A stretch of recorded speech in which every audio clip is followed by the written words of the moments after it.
Every bottle of creatine on a supplement shelf costs somewhere between $30 and $60. And Americans now spend well over $400 million a year chasing this one molecule. But your body has been manufacturing creatine on its own, quietly, in your liver and kidneys. Since before any of us were born, built from 3 amino acids your ancestors got from ordinary food, harvested by hand, ground by stone, and baked over open coals.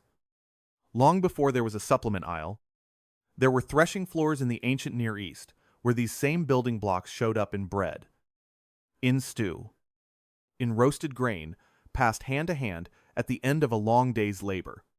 Today we're counting down 12 of these amino acid-rich foods, tracing each one back through scripture and across civilizations that never spoke to one another, all the way to the laboratory bench where modern researchers are only now confirming what farmers and priests seemed to already understand 3,000 years ago. Watch for number 1. It's named in the Book of Numbers. Most people throw it straight into the trash without a second thought. And it may be one of the most overlooked sources of a creatine-building amino acid in the entire plant kingdom. And around the middle of this list, we're going to slow down for a story about a man alone in the wilderness, physically finished, ready to give up entirely, who was handed 2 simple meals that the text says gave him strength to walk 40 days without eating again. That account has a physiological explanation modern science is only now able to describe in detail. Let's begin. Number 12. Spelt, the grain that survived the storm. In the book of Exodus, when hail devastated the fields of Egypt, the text specifically notes that the flax and barley were struck down because they were already ripe, while the wheat and the spelt were spared, because they ripen later in the season. It's a small agricultural detail, but it tells us spelt was already a distinct, deliberately cultivated crop by the time these events were recorded. Centuries later, the prophet Ezekiel was instructed to bake a bread using 6 ingredients together: wheat, barley, beans, lentils, millet, and spelt, a combination that, viewed today, reads almost like a deliberate strategy for amino acid completeness. Independently, spelt cultivation flourished across Bronze Age Europe, particularly in what is now Germany and Switzerland, where it remained the dominant staple grain for nearly 2,000 years before modern hybridized wheat quietly replaced it in most fields.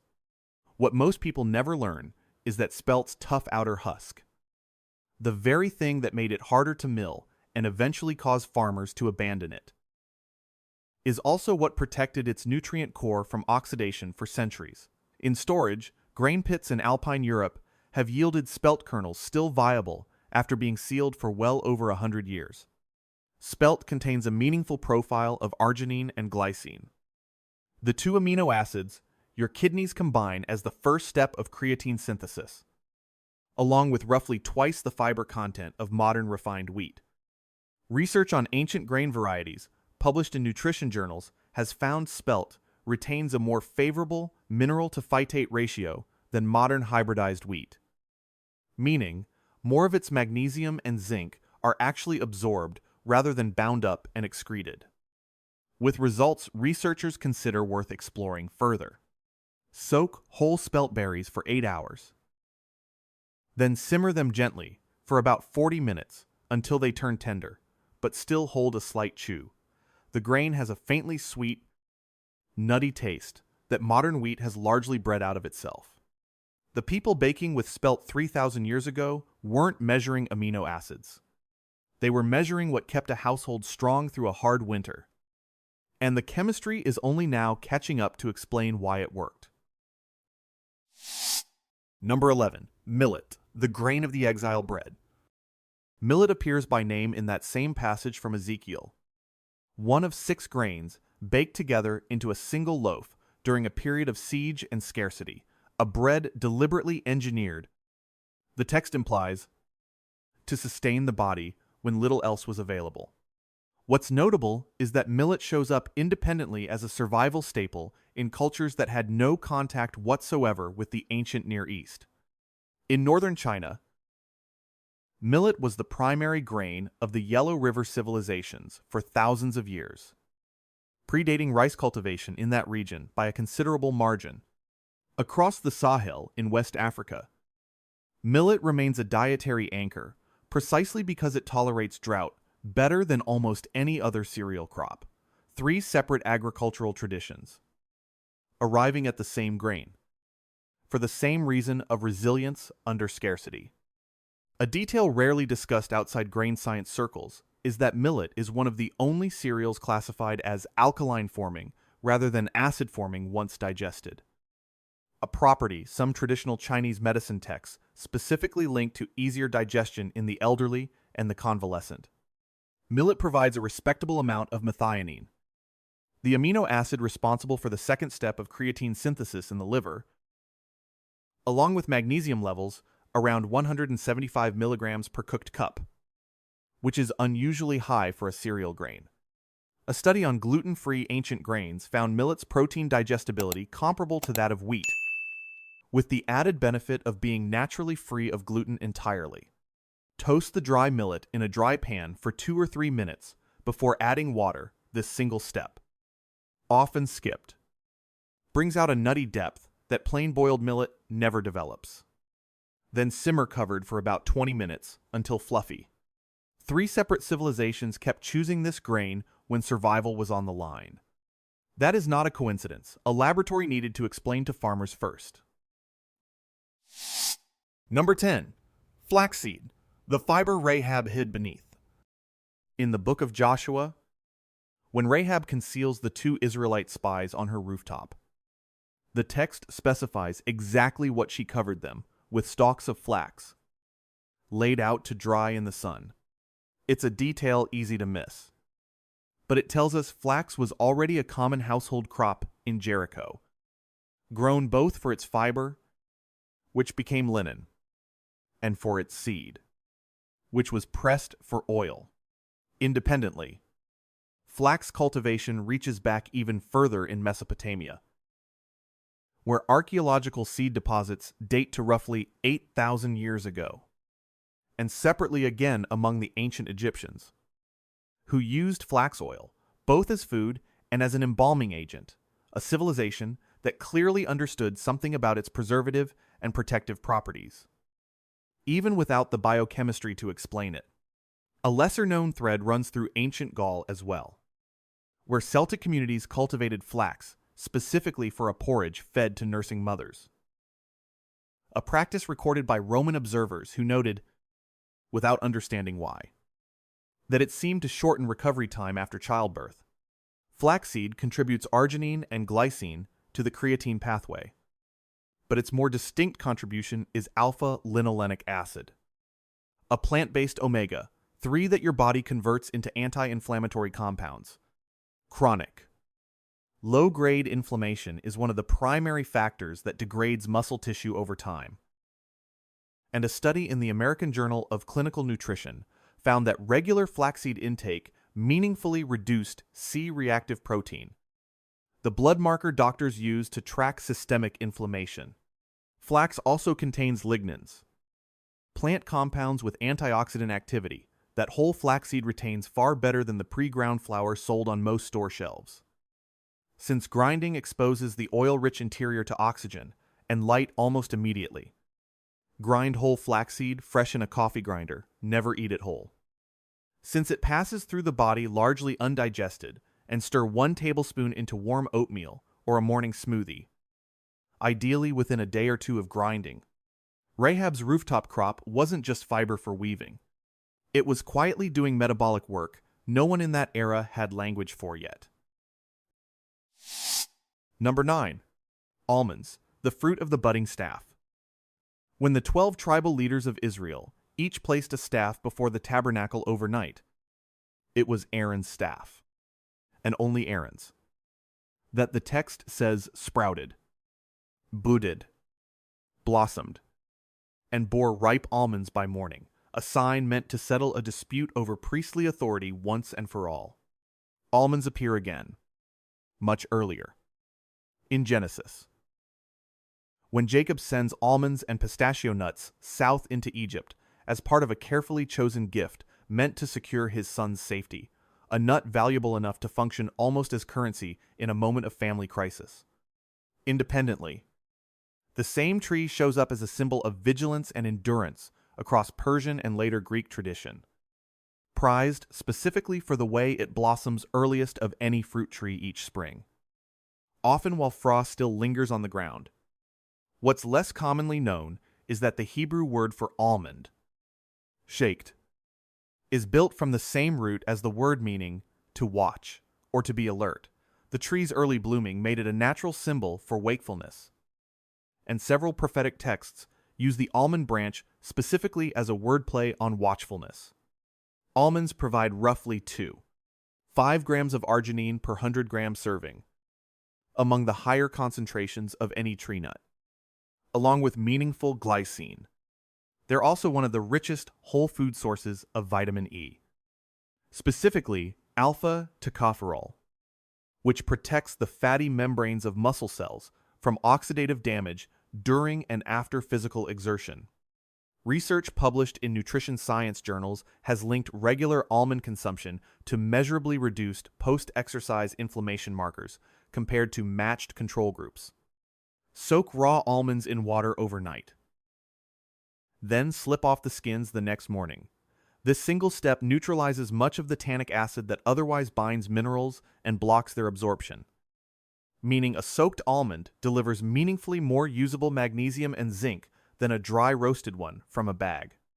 The staff that budded overnight wasn't just a sign. It was, quite literally, among the most nutrient-dense foods available in that entire region. Number 8. Chickpeas, the parched grain of the harvest field. In the book of Ruth, when Boaz invites Ruth to eat alongside his workers, he hands her roasted grain, parched over fire, in the traditional style of the harvest field, a simple field meal shared with a foreign widow that becomes, in that story, the turning point of her entire future. That same parched, roasted preparation of legumes and grain reappears later when Abigail brings provisions to David's men in the wilderness. A gift specifically credited with calming a violent confrontation before it could turn to bloodshed. Independently, chickpeas were already a dietary staple across the wider Fertile Crescent by that point. And archaeological grain stores in Bronze Age Turkey and Jordan show chickpeas cultivated alongside lentils and barley as a standard 3-crop rotation, 3 separate regional economies built around the same small legume, none aware of the other's practices.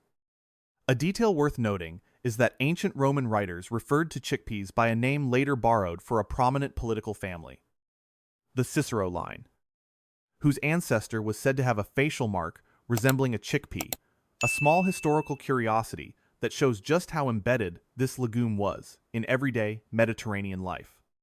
Chickpeas provide arginine, glycine, and a fiber content near 12 grams per cooked cup, which feeds the specific gut bacteria strains responsible for producing butyrate, a short-chain fatty acid that lowers intestinal inflammation.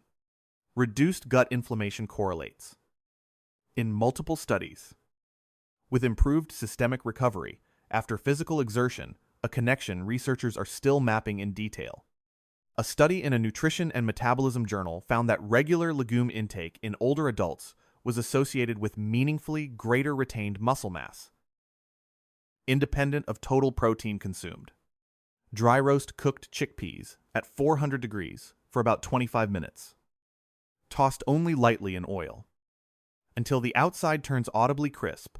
This is closer to the original parched preparation than the boiled version most people default to, and it changes both the texture and, researchers suspect, the digestibility of the starch inside.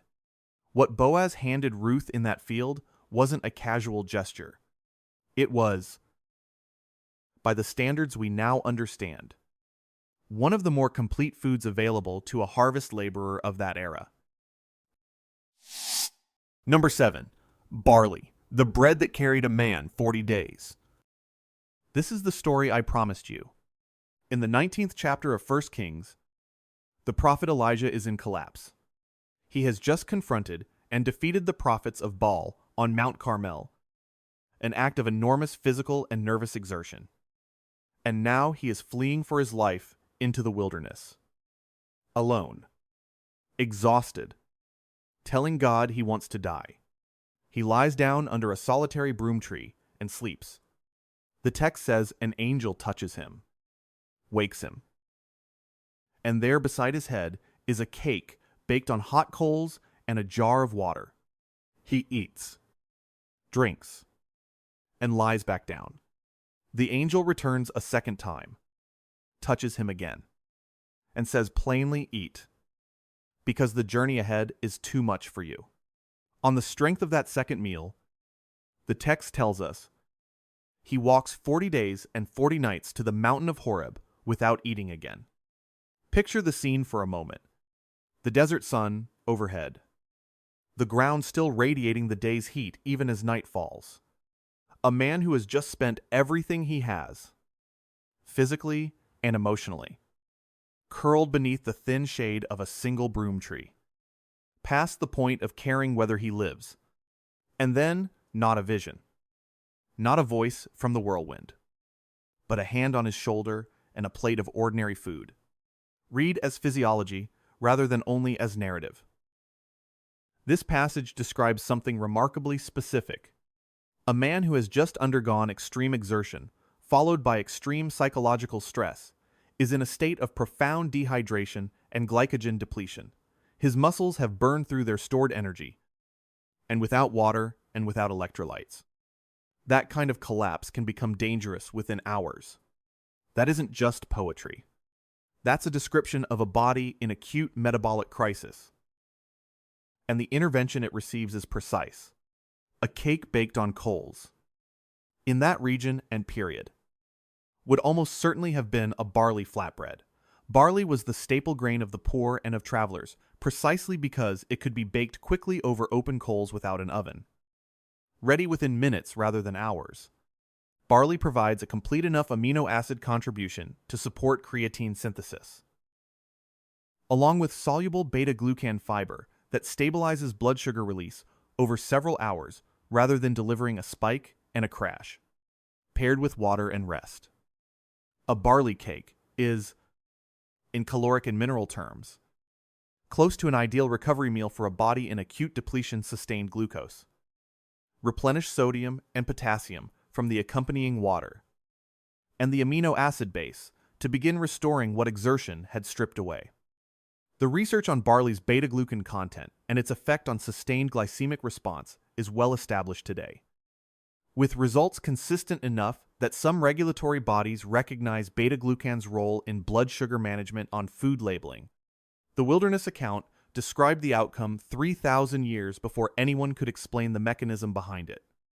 If a story like that means something to you, if this kind of connection between ancient text and modern physiology is the reason you're here, take a second right now and hit subscribe. Because the second half of this list goes even deeper into what these old foods were actually doing inside the body. Number 6.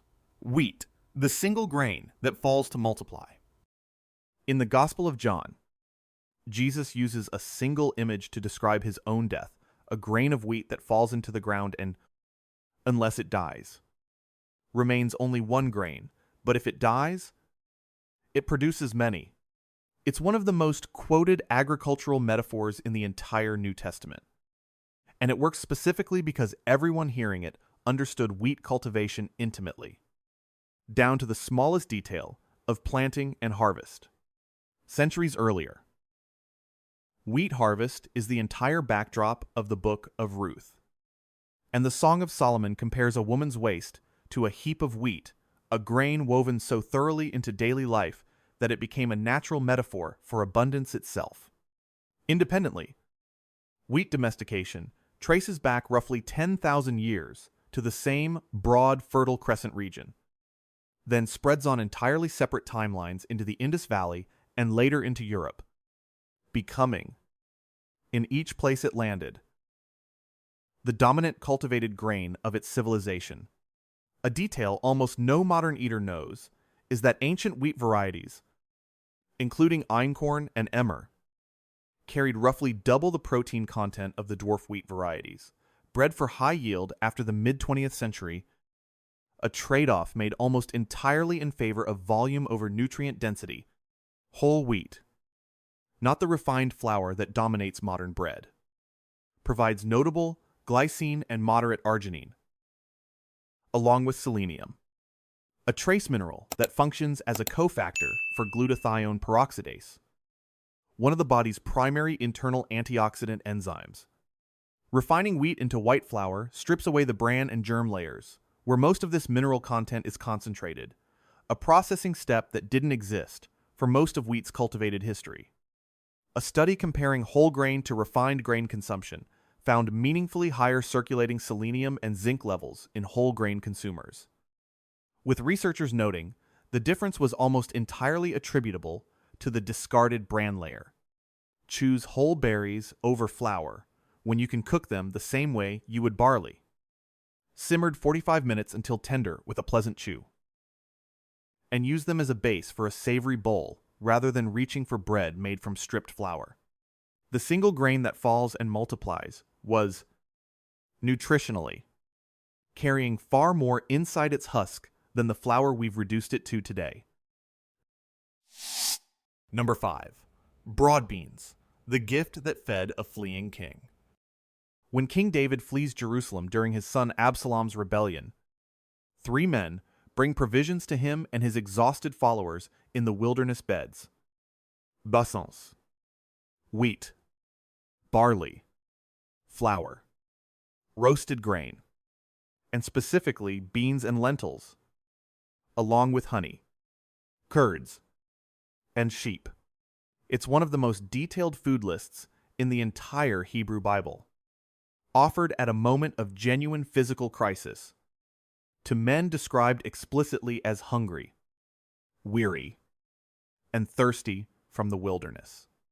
Broad beans, also called fava beans, appear independently as a dietary anchor in ancient Egypt, where archaeologists have found them stored in significant quantities in tomb provisions, and separately again in the earliest Roman agricultural writings, where they were considered substantial enough to be used in religious offerings and even in early forms of voting, with black and white beans used to cast ballots in certain Roman assemblies.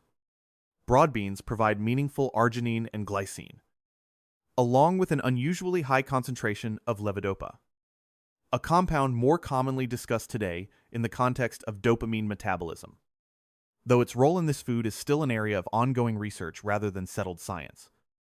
And anyone on relevant medication should be aware of this before making dietary changes. What is better established is their iron content, roughly 3 milligrams per cooked cup, supporting the oxygen-carrying capacity that every other amino acid on this list ultimately depends on to reach working muscle. A study on legume consumption in aging populations found broad beans specifically associated with improved markers of vascular flexibility, a factor directly tied to how efficiently nutrients circulate through the body. Soak dried broad beans for a full 24 hours, changing the water once. Then simmer gently for about 90 minutes until the outer skins loosen and can be slipped off entirely. Removing the skin significantly improves digestibility and reduces the bitterness that puts many people off this bean permanently. The provisions brought to David's starving men weren't a generic care package. Nearly every item on that list, read today, targets a specific physiological deficit of extreme exertion and grief. Number 4. Sesame seeds, the oil seed of the ancient world. Scripture repeatedly praises the land of promise as a land of oil and honey. And while the specific verse in Deuteronomy is generally understood to reference olive oil, sesame oil occupied an equally central place in the broader material culture of the ancient Near East, used for cooking, for lamp fuel, and for anointing, in societies whose trade routes overlap directly with the biblical world. Independently, sesame cultivation traces back even further to the Indus Valley civilization, where seed evidence dates to roughly 3,000 BC, and separately again to ancient Babylon, where written records describe sesame mixed with honey as a preparation associated with sustained vitality, sometimes given to soldiers before long marches. A detail rarely mentioned is that sesame seed oil was so resistant to rancidity, thanks to its natural antioxidant content, that ancient traders used it as a benchmark for oil quality generally. An Egyptian medical papyri lists sesame preparations for wound care alongside honey. Sesame seeds provide roughly 6 grams of arginine per 100 gram serving, one of the highest concentrations of any seed, and a notably strong methionine content relative to most plant foods, directly supporting the liver-based final step of creatine synthesis. They're also rich in sesamin and sesamol, lignin compounds unique to this seed, which a study in the Journal of Medicinal Food found demonstrated measurable antioxidant activity, reducing markers of oxidative stress in clinical subjects. Toast raw sesame seeds in a dry pan over medium heat for roughly 3 minutes, shaking constantly, until they turn a shade darker and begin to smell faintly of toasted nuts. This single step activates aromatic compounds that raw sesame simply doesn't carry. And it's the difference between a seed you tolerate and one you actually taste. Grind toasted sesame into a rough paste for a simple tahini, thinned with a little water and lemon. The ancient world didn't separate its food from its medicine cabinet. Sesame sat comfortably in both. Number 3. Pistachios, the treasure, sent south to Egypt, alongside almonds. Jacob instructs his sons to carry pistachio nuts south into Egypt as part of a carefully chosen gift, meant to secure mercy from a powerful stranger who is unknown to them, their own brother Joseph. The text is specific about naming pistachios as one of the best products of the land, not a filler item, but something valuable enough to matter in a moment where the family's survival was genuinely uncertain. Independently, pistachio cultivation was already well established in ancient Persia by this same general period, prized enough there to be reserved specifically for royal tables. And archaeological evidence places wild pistachio harvesting in the region even earlier, stretching back roughly 9,000 years. A little-known thread runs to the Queen of Sheba, who, according to later regional tradition, decreed that all pistachios grown in her territory belonged exclusively to royalty. A rule that, whether legend or fact, reflects just how prized the nut had become. Pistachios provide a notably complete amino acid profile for a tree nut, including meaningful arginine, and they carry one of the highest potassium contents of any nut, close to 1.0 milligrams per 100 grams. Potassium governs the electrical signaling between nerve and muscle cells that makes every single contraction possible. And a deficiency in this mineral directly impairs that signaling, regardless of how much creatine or protein is otherwise available. Research on pistachio consumption has also found them among the lowest calorie tree nuts per serving relative to their protein content, largely because a meaningful portion of their fat is bound within cell walls that resist full digestion.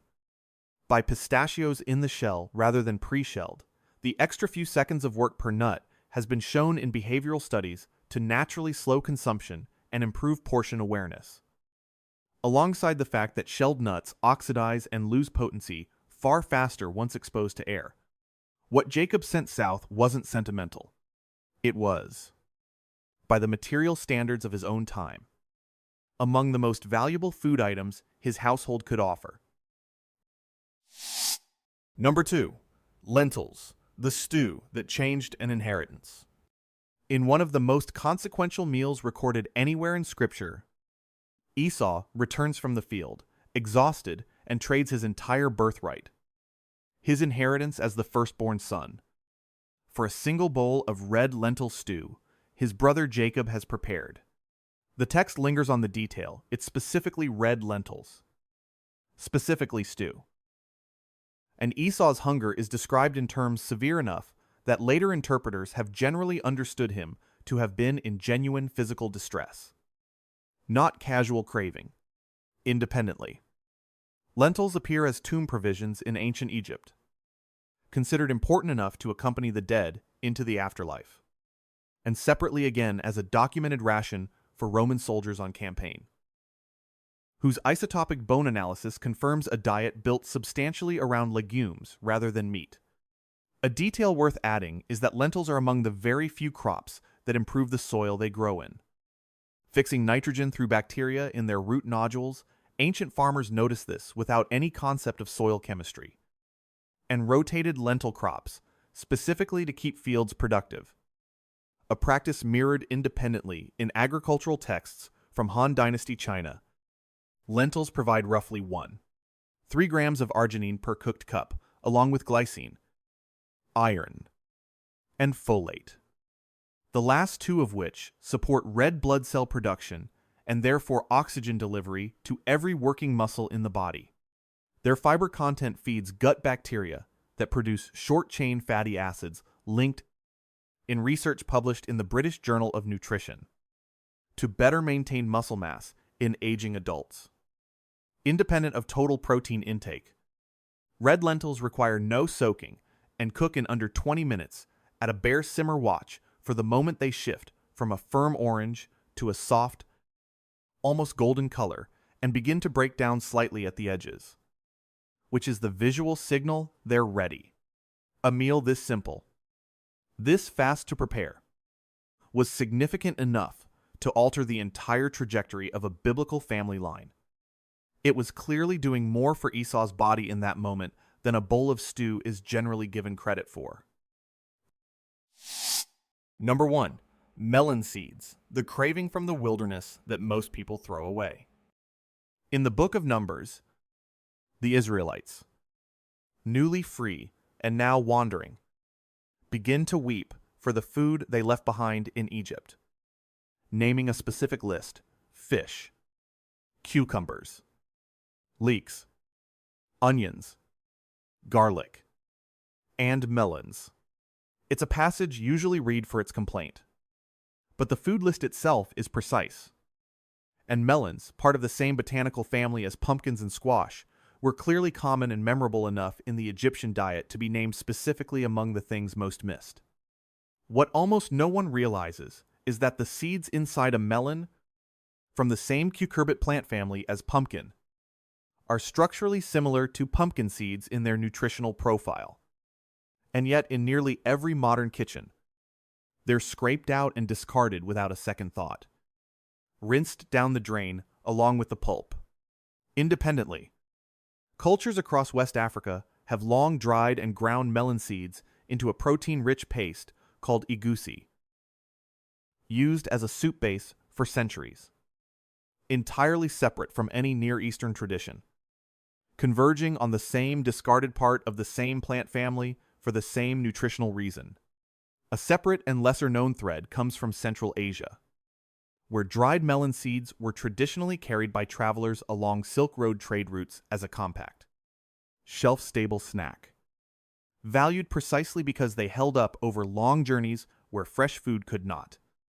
Melon seeds provide a concentration of arginine comparable to pumpkin seeds, alongside meaningful glycine, and they're notably rich in magnesium and zinc, the mineral cofactors required for the enzymes that carry out both creatine synthesis and general protein repair. A 100-gram serving of dried melon seeds provides magnesium in a range that can meet nearly 40% of daily recommended intake, according to nutritional analyses of cucurbit seeds broadly. To prepare them, wash the seeds free of pulp. Dry them flat for about 24 hours. Then toast at 300 degrees for roughly 15 minutes until they turn a light golden color and can be crushed easily between your fingers. At that point, they can be eaten whole, shell and all, with a flavor closer to a very mild sunflower seed. The next time you cut open a cantaloupe or a watermelon, you are holding in your hand, along with the rind you're about to throw away, one of the more overlooked sources of creatine-supporting amino acids in this entire list, named specifically 3,500 years ago, by people who missed it enough to weep. That's the full list. And here's the pattern worth sitting with before you go. Nearly every food on this countdown loses most of its value the moment it's industrially processed, the bran stripped from wheat, the skin removed from beans, before they've had time to soften naturally, the seed thrown out, along with the rind it came wrapped in. The ancient preparations we've walked through today, soaking, slow roasting over coals, grinding fresh rather than buying pre-ground, cooking whole rather than refined, weren't primitive limitations people were stuck with before better technology arrived. They were, in most cases, exactly the steps required to make a food's minerals and amino acids available to the human body in the first place. Modern processing solved for shelf life and convenience, and in doing so, quietly discarded the very compounds that gave these foods their reputation to begin with.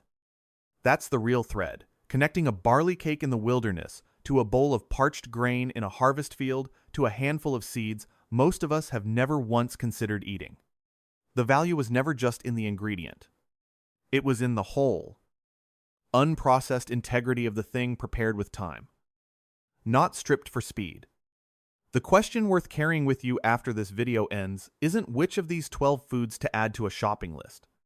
It's how much of what already sits in your kitchen has been quietly hollowed out long before it ever reached your plate, and how much of what your grandparents' generation simply called food would today be marketed back to you at a markup, as a specialized supplement. If this reframes something for you, tap that like button, subscribe if you haven't yet, and send this to someone in your life who still thinks strength only comes from a tub with a warning label on it. And tell me in the comments which of these 12 surprised you the most. I read every one, and I'm already gathering the next 12 for a future video.